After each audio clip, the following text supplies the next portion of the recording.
The gavel's echo still haunts my dreams. Bang. Bang. Three sharp strikes that shattered not just my case, but everything I thought I knew about justice in America. Judge Harrison Blackwood's laughter followed deep, condescending, rolling through the mahogany-paneled courtroom like thunder before a storm.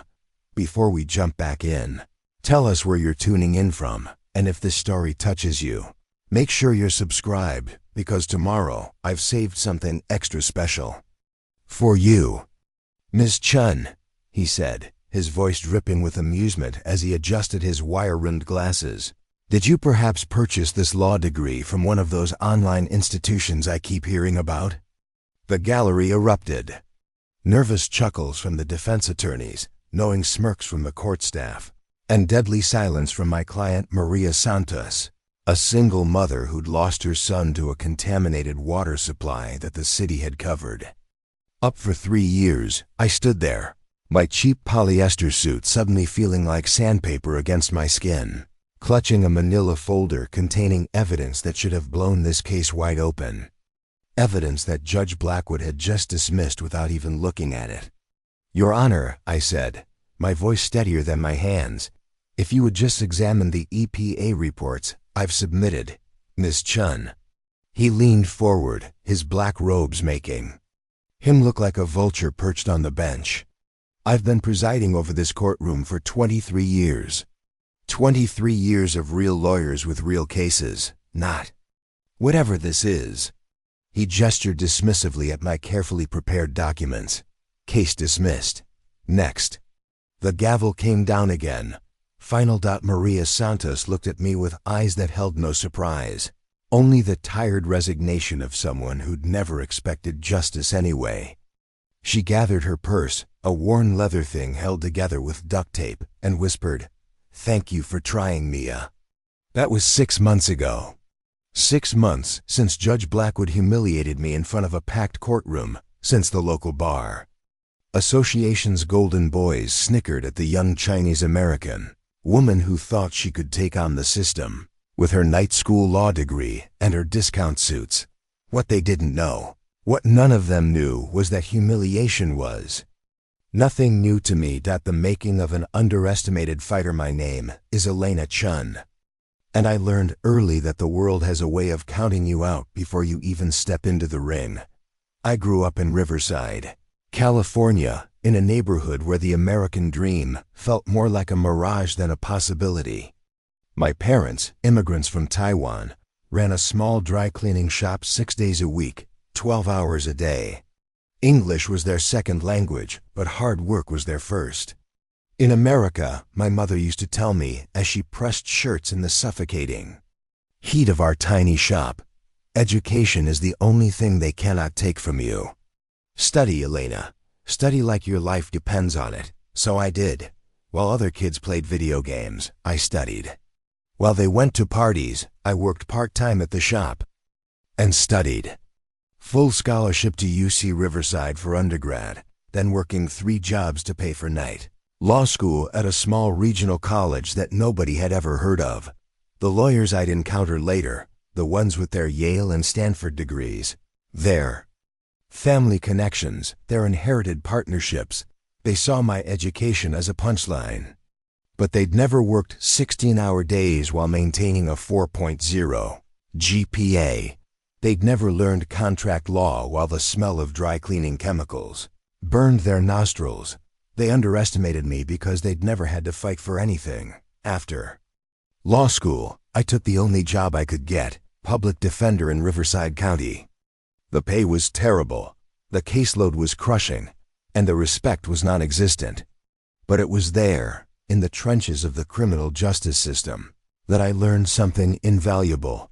I learned to see what others missed. The water crisis, the Santos case found me, not the other way around. Maria Santos knocked on my office door on a Tuesday morning in March, her 10-year-old son Diego fidgeting beside her. She'd been to 6 lawyers before me. All of them had turned her away the moment they heard her story. "They say there's no case," she told me in accented English, her hands twisting a tissue into ribbons. "They say the city did nothing wrong." Diego had died of acute leukemia 8 months earlier.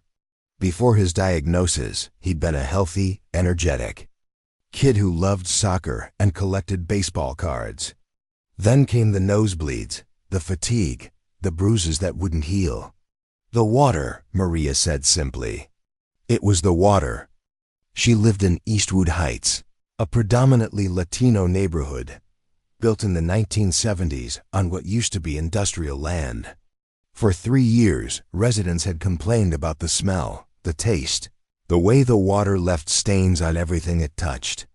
For 3 years, city officials had insisted the water was safe. Diego wasn't the only child to get sick. There were 12 others, all from the same 6-block radius, all diagnosed with various cancers over the past 2 years. I took the case not because I thought I could win, but because nobody else would listen to her.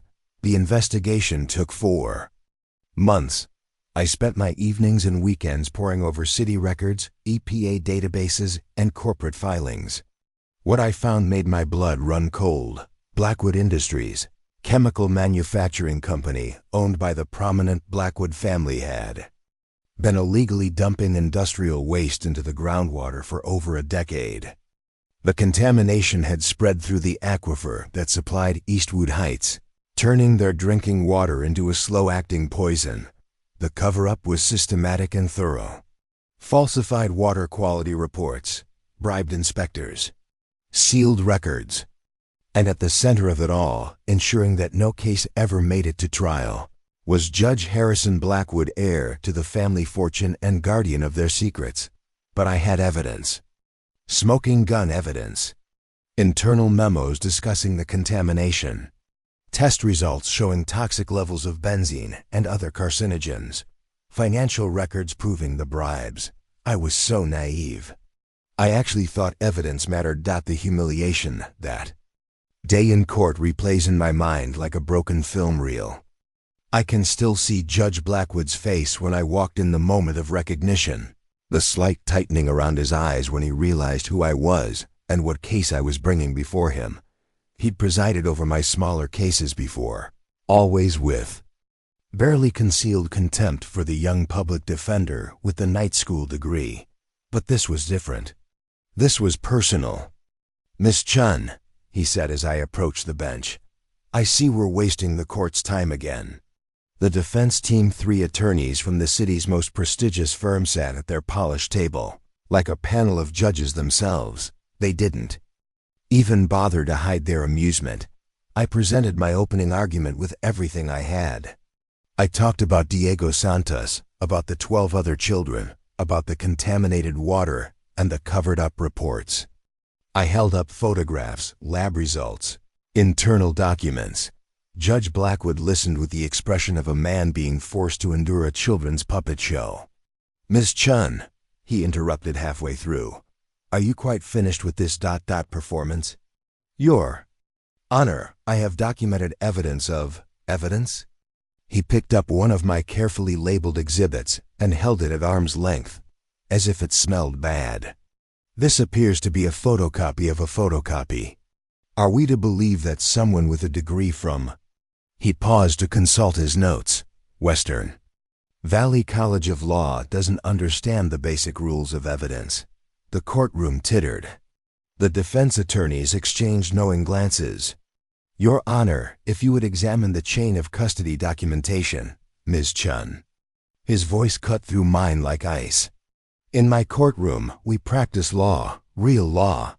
Not the kind of amateur theatrics that might impress your friends at the community college." That's when he asked about my online degree. That's when the laughter started. I tried to continue, tried to present my case, but Judge Blackwood had already decided. Every objection I made was overruled. Every piece of evidence I submitted was deemed inadmissible. Every witness I called was dismissed as unreliable.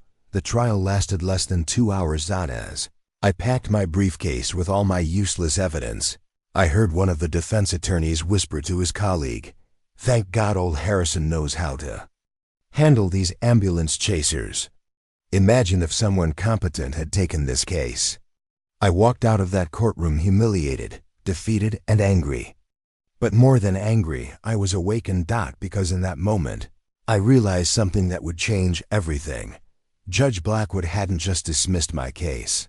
He'd been terrified of it. The real investigation begins that night. I sat in my cramped apartment surrounded by boxes of evidence that a corrupt judge had refused to see. Maria Santos had gone home to her empty house, to the bedroom where Diego's soccer trophy still gathered dust. Justice had been served, according to the system, served cold and rotten to the people who needed it most.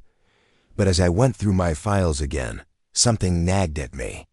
Judge Blackwood's reaction had been too strong, too personal. You don't react that way to a case you're not afraid of. I started digging deeper. The Blackwood family had been prominent in Riverside for 3 generations. Harrison's grandfather had started Blackwood Industries in the 1940s, and the company had grown into one of the region's largest employers. They'd built schools, funded hospitals, had streets named after them. They were untouchable, or so they thought. I spent the next month learning everything I could about the Blackwood empire. Corporate structures, family trusts, political donations, real estate holdings. I mapped their connections like a detective tracking the crime family. What I found was bigger than one contaminated neighborhood. The pattern emerged slowly, case by case. Every lawsuit that might have threatened Blackwood Industries had landed in Judge Harrison Blackwood's courtroom. Environmental cases, worker injury suits, wrongful death claims, all dismissed, all buried, all forgotten. But the records were still there if you knew where to look. I started reaching out to other lawyers, other families who'd been stonewalled by the system. Slowly, carefully, I began to build a network of people who'd been dismissed, ignored, laughed out of courtrooms. People like me. The smoking gun it was Sarah Winters who gave me the break I needed. Sarah had been a court reporter in Judge Blackwood's courtroom for 15 years. She'd watched case after case disappear, had typed up dismissal after dismissal of legitimate claims against the Blackwood empire. She'd kept quiet because she needed the job, because she had 2 kids to feed, because fighting the system seemed impossible.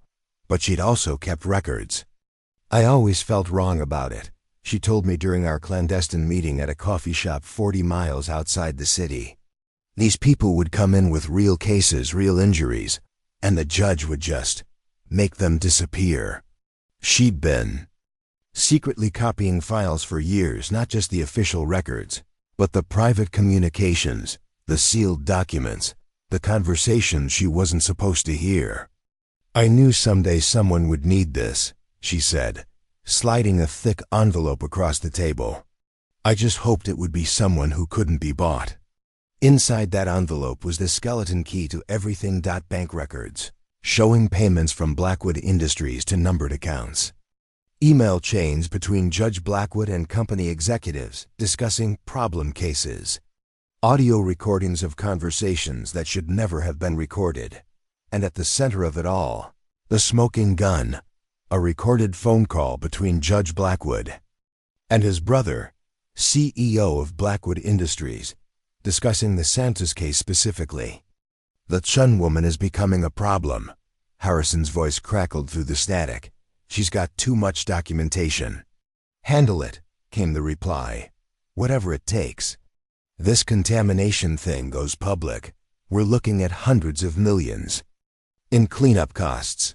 Don't worry. I'll bury her case so deep she need an archaeologist to find it. They both laughed. I sat in my car after that meeting, my hands shaking as I held the evidence that could bring down one of the most powerful families in California.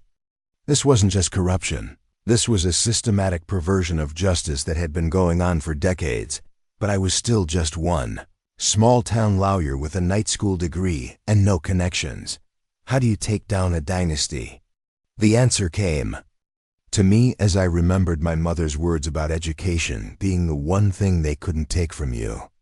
She'd been wrong about one thing, though. They couldn't take your education, but they could make you think it wasn't worth anything. That was their mistake. Going public, I knew I couldn't fight this battle in the courts. Not when the judge himself was the corruption. So I took it to the one place where the truth still mattered, the press. Lisa Rodriguez at the Riverside Sun-Tribune was young, hungry, and tired of covering city council meetings and school board elections. When I laid out the evidence for her, her eyes lit up like she'd just been handed the Pulitzer Prize. "This is huge," she whispered, flipping through the documents. "This could bring down the whole system." "That's the idea," I said. The story broke. On a Wednesday morning, Dynasty of Corruption: How One Family Bought Justice in Riverside County. The headline ran across the entire front page, with photographs of Judge Blackwood, the contaminated neighborhood, and Diego Santos' school pictured. By noon, the story had been picked up by the Los Angeles Times. By evening, CNN was calling. The evidence was overwhelming. The recordings were damning. The pattern of corruption was undeniable. Judge Blackwood held a press conference that afternoon, standing behind a podium with his lawyer beside him, insisting that the charges were baseless. Attacks on his character. He looked older than he had in court 6 months earlier, his face gray and haggard. "These allegations are the desperate fabrications of a disgraced attorney seeking attention," he said, his voice lacking its usual commanding presence. The irony wasn't lost on me. The same man who dismissed my evidence without looking at it was now asking the public to dismiss evidence without looking at it. But the public was looking. And what they saw made them angry. The reckoning, the investigation that followed, was swift and thorough. The FBI raided Judge Blackwood's chambers, his home, and the offices of Blackwood Industries. They seized computers, financial records, and phone logs going back 15 years. Within a week, Harrison Blackwood had resigned from the bench. Within a month, he was indicted on federal corruption charges. Within 6 months, his brother and 3 other company executives had been arrested. But the real victory wasn't the arrests or the headlines. It was what happened next. The EPA, finally, tested the water in Eastwood Heights properly. The contamination was even worse than my evidence had suggested: multiple carcinogens at levels hundreds of times above safe limits. The cleanup began immediately. Maria Santos and the other families filed a class action lawsuit. This time, with the corruption exposed and a new judge presiding. Justice wasn't just served, it was delivered with interest. The settlement was one of the largest environmental awards in California history. Diego Santos never got to see justice for what happened to him. But his mother used her portion of the settlement to establish a foundation providing legal aid to families fighting environmental contamination. She asked me to run it. The real victory, 6 months later. I found myself back in a courtroom, not as the humiliated public defender with the discount suit, but as the director of the Santos Environmental Justice Foundation, wearing a tailored blazer and carrying a briefcase full of evidence that judges actually had to consider. The case was similar to the Santos matter: another contaminated community, another cover-up, another family seeking justice.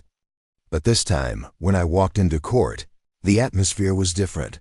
The defense attorneys no longer smirked when they saw me coming.